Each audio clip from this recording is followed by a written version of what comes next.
Hello guys, welcome back on YouTube channel star study point. दोस्तों, इस video हम लेकर आप सभी के लिए BSB 12 exam 2021 model set paper और न्यू पैटर्न के रूप में यहाँ पे दोस्तों हिंदी 100 मार्क्स लैंग्वेज पेपर का ये मॉडल सेट 4 है दोस्तों। इसी तरह के आप लोगों को इस चैनल की ओर से 3 मॉडल सेट प्रोवाइड करवा दिया है।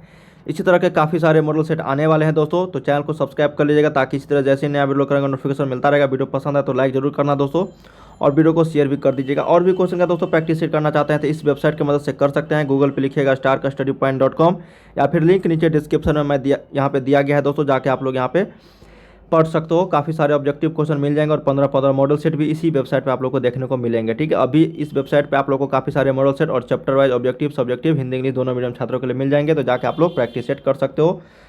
ठीक है, जो आप लोगों के बोर्ड परीक्षा के लिए काफ़ी हेल्पफुल रहेंगे। इसी तरह के दोस्तों सभी सब्जेक्ट का आप लोग को इस चैनल की ओर से मिल रहा है दोस्तों वीडियोज़, ठीक है, मॉडल सेट के रूप में, तो आप लोग ज़रूर देखिएगा। काफ़ी इंपॉर्टेंट रहेगा दोस्तों आप सभी के एग्जाम के लिए। टेलीग्राम पे भी जरूर ज्वाइन हो जाएगा दोस्तों, लिंक नीचे डिस्क्रिप्शन में, क्योंकि टेलीग्राम पे आप लोग को पीडीएफ देखने को मिलेंगे और जो भी एग्जाम से रिलेटेड न्यूज़ आते हैं मैं आप लोग को पब्लिश करते रहता हूँ। इंस्टाग्राम पे भी मुझे फॉलो कर सकते हो, इंस्टाग्राम का भी लिंक मैंने डिस्क्रिप्शन में दिया गया है। ठीक है, चलिए पहला क्वेश्चन देखते हैं दोस्तों। ईंट से ईंट बजाना, ये हिंदी 100 मार्क्स का है दोस्तों। इसमें हम लोग व्याकरण और जो आप लोग बुक सेक्शन से रहेंगे वो सारे क्वेश्चन हम लोग कवर करने वाले हैं, तो वीडियो को लास्ट तक जरूर देखिएगा दोस्तों और बताइएगा कि आप लोग कितना जानते थे पहले। ठीक है, ये सभी मॉडल सेट का क्वेश्चन है, सभी चैप्टर से लिया गया। ठीक है, और व्याकरण संपूर्ण व्याकरण से। ईंट से ईंट बजाना मुहावरे का क्या अर्थ है? तो ईंट से ईंट बजाने मुहावरे का जो अर्थ हो जाएगा दोस्तों, ये आपका विनाश करना हो जाएगा। तो यहाँ पे एक का सही उत्तर आपका बी हो जाएगा, याद रखिएगा। 2 नंबर है कि गाल बजाना। ठीक है, गाल बजाना मुहावरे का अर्थ। देखिए मुहावरे जो है 3 से 4 नंबर के क्वेश्चन रहते हैं दोस्तों। अब तो यहाँ पे 100 ऑब्जेक्टिव किया गया है, तो इसमें आप लोग को 7 से 8 हो सकते हैं। ठीक है, मुहावरा और संधि विच्छेद तो 10 रह सकते हैं, तो आसानी से आप लोग 50 तो लेकर आ जाओगे दोस्तों 100 मार्क्स वाले में। ठीक है, जो जो ऑब्जेक्टिव यहाँ पे किया गया है। चलिए, गाल बजाना मुहावरे का जो अर्थ है ये हो जाएगा आपका डींग हाँकना, तो 2 का सही उत्तर आपका ए हो जाएगा यहाँ पे। 3 नंबर है दोस्तों कि खिल्ली उड़ाना। ठीक है, खिल्ली उड़ाना मुहावरे का अर्थ हो जाएगा यहाँ पे व्यंग्य करना या फिर मजाक उड़ाना, तो सही उत्तर यहाँ पे 3 का ए हो जाएगा। ठीक है, 4 नंबर है दोस्तों कि गगनचुंबी कौन सा समास है? ठीक है, तो गगनचुंबी जो समास है दोस्तों ये आपका तत्पुरुष समास हो जाएगा, तो 4 का ए हो जाएगा। ठीक है, द्वंद्व द्विगु या फिर अव्यवहित, ये आपका तत्पुरुष समास है गगनचुंबी।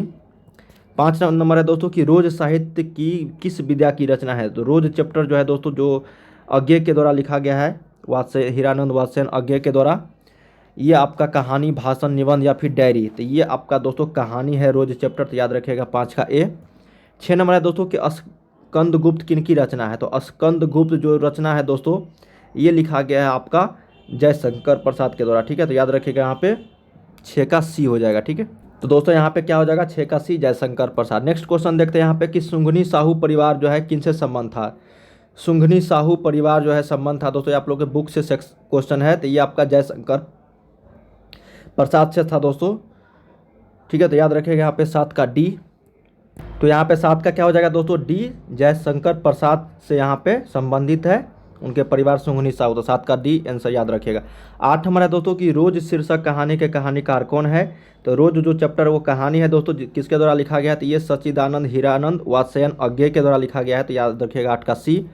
9 नंबर है दोस्तों कि जयशंकर प्रसाद का जन्म कब हुआ?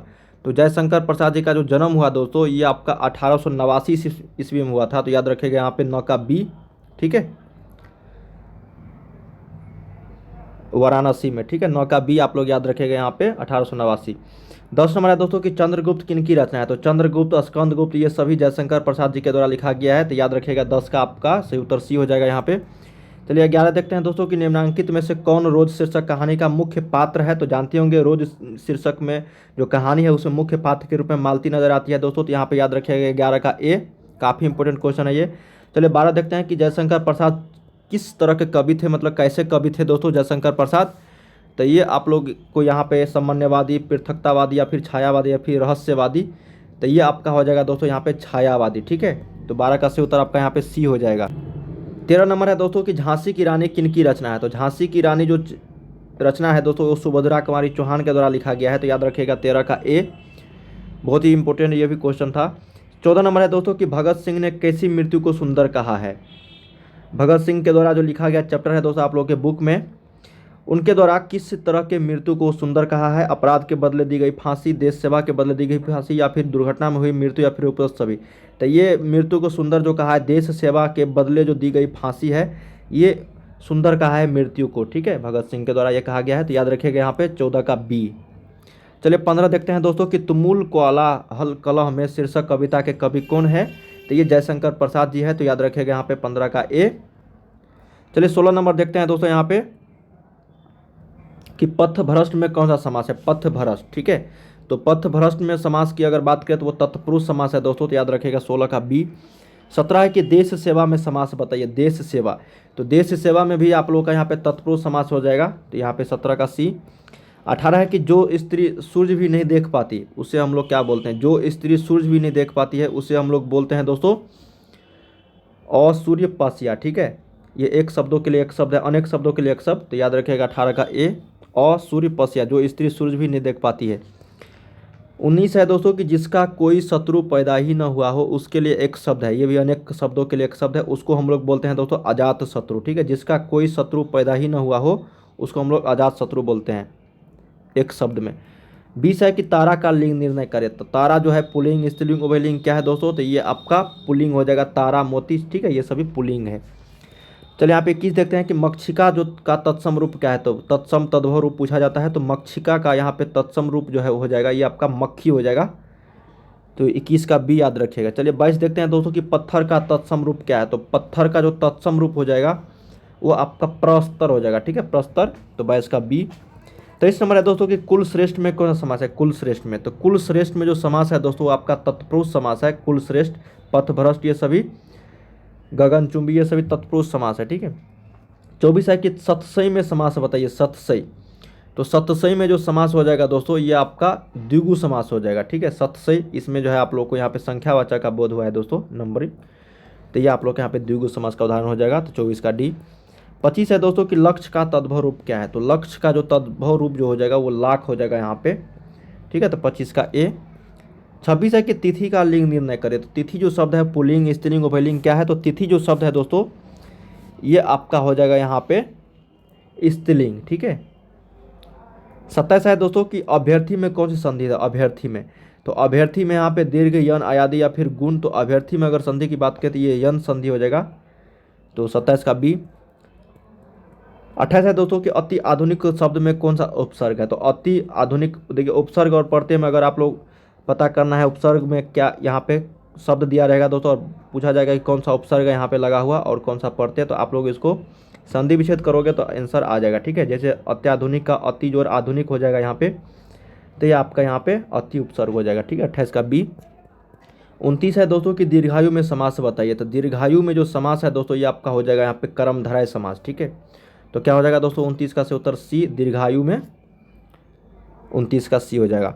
चलिए 30 देखते हैं कि पंचानन में समास बताइए। तो पंचानन में अगर समास की बात करें दोस्तों तो ये आपका बहुव्रीहि समास हो जाएगा। दशानन, पंचानन, ये सभी बहुव्रीहि समास है, लंबोदर। 30 का डी हो जाएगा यहाँ पे से उत्तर। 31 है दोस्तों कि पर्यावरण में है। तो पर्यावरण में कौन सी संधि है? दीर्घ, यन, आयादी या फिर वृद्धि। तो पर्यावरण में जो संधि की अगर बात करें तो ये आपका यन संधि हो जाएगा यहाँ पे। तो 31 का बी। चलिए 32 देखते हैं कि धन को व्यर्थ ही खर्च करने वाला को क्या बोलते हैं? तो धन को अगर व्यर्थ ही खर्च करता है दोस्तों कोई, उनके लिए एक शब्द यहाँ पे दिया गया है, तो वो शब्द है आपका यहाँ पे अपव्ययी। ठीक है, अपव्ययी हो जाएगा। तो 32 का से उत्तर आपका डी। 33 है कि जीव का लिंग निर्णय करे। तो जीव शब्द जो है दोस्तों ये आपका पुल्लिंग है, तो याद रखिएगा यहाँ पे 33 का ए। 34 है कि गर्दन का लिंग निर्णय करे। तो गर्दन शब्द जो है दोस्तों ये आपका यहाँ पे स्त्रीलिंग हो जाएगा। तो 34 का बी। 35 है कि अभिमान शब्द में उपसर्ग बताइए। अभिमान शब्द में, तो अभिमान शब्द में यहाँ पे उपसर्ग की अगर बात करें दोस्तों तो ये आपका हो जाएगा यहाँ पे अभि उपसर्ग। ठीक है। 36 है कि अनुवाद में कौन सा उपसर्ग है? तो अनुवाद में जो है हो जाएगा वो अनु उपसर्ग हो जाएगा। तो 36 का ए।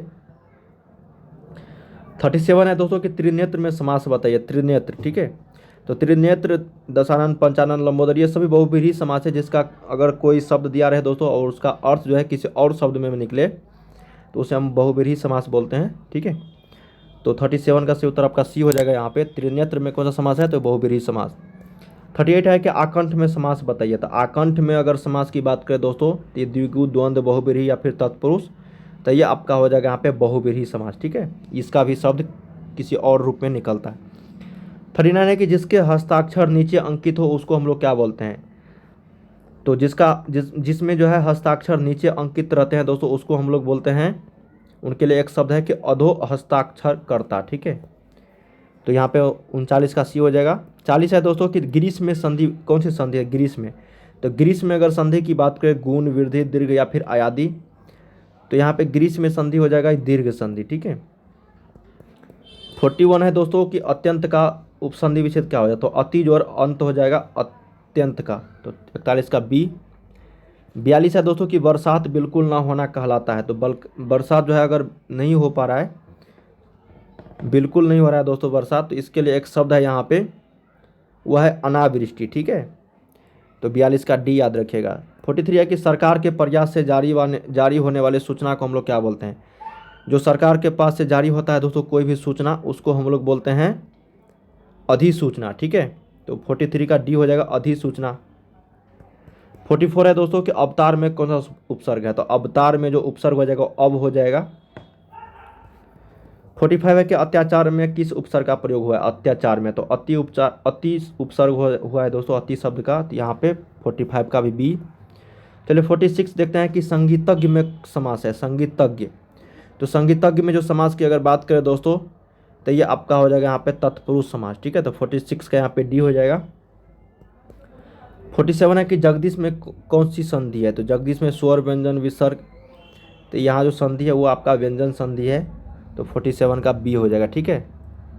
48 नंबर है दोस्तों कि निरोग में कौन सी संधि है। तो निरोग में जो संधि हो जाएगा यहाँ पे विसर्ग, स्वर या फिर व्यंजन या फिर इनमें से कोई नहीं, तो ये आपका हो जाएगा विसर्ग संधि। ठीक है, तो याद रखिएगा 48 का ये। 49 है कि जो किसी के प्रति आसक्त हो वो कहलाएगा। तो उसके लिए एक शब्द है दोस्तों, जो किसी के प्रति आसक्त हो उसके लिए हम लोग एक शब्द है अनुरक्त। ठीक है, तो यहाँ पे 49 का सी। 50 नंबर है दोस्तों लास्ट क्वेश्चन इस मॉडल सेट का, यथासाध्य में कौन सा समास है। तो यथासाध्य में जो समास की बात करें दोस्तों तो वो अव्ययीभाव समास हो जाएगा, तो यहाँ पे 50 का भी हो जाएगा। तो उम्मीद करते हैं दोस्तों यहाँ पे आप लोग को 50 ऑब्जेक्टिव क्वेश्चन में, ठीक है, काफ़ी सारे ऑब्जेक्टिव क्वेश्चन इस तरह से आप लोग को बोर्ड परीक्षा में मिलेंगे दोस्तों। और जितने भी इस चैनल की ओर से आप लोग को मॉडल सेट दिया जाएगा वो काफ़ी इंपॉर्टेंट रहेंगे दोस्तों, इसलिए वीडियो को जितने भी आएंगे उसको लास्ट तक जरूर देखिएगा। और भी क्वेश्चन का प्रैक्टिस सेट करना चाह रहे हैं दोस्तों तो वेबसाइट पर जरूर विजिट कीजिएगा। ठीक है, वीडियो पसंद आया तो लाइक जरूर करना और चैनल को सब्सक्राइब कर लीजिएगा ताकि लेटेस्ट वीडियो का नोटिफिकेशन आपको मिलता रहे। वीडियो को हर जगह शेयर भी कर दीजिएगा दोस्तों। मिलते हैं नेक्स्ट वीडियो में।